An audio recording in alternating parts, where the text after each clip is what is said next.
olay. Onajon seni quvontirib olay.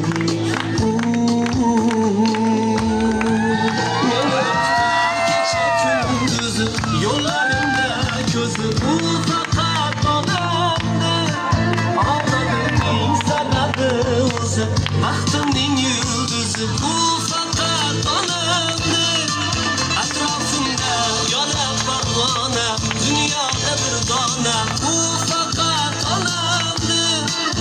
Duosi oshkora pinhona, tunlari uyg'ona u faqat onamni.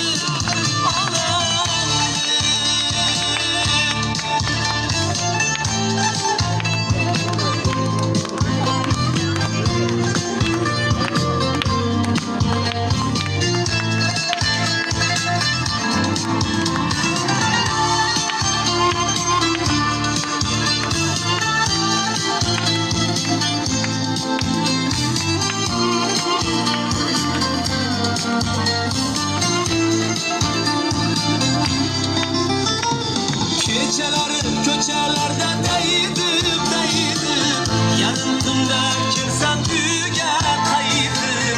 Keldingmi bolam bergina deb betonim, onajonim mehribonim beozonim.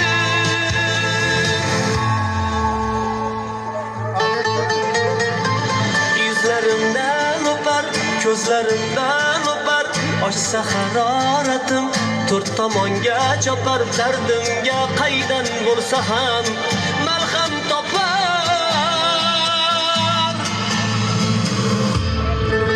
Meni kutar kecha kunduz yo'llarimda ko'zi bu faqat onamni.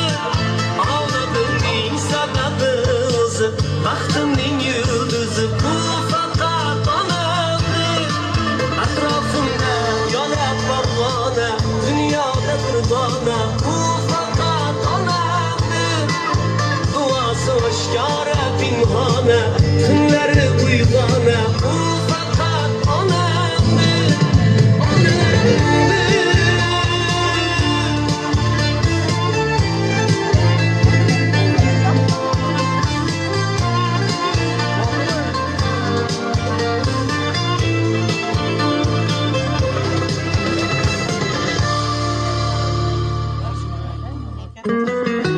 Dilda tashvish jonimizdan o'tgan edi.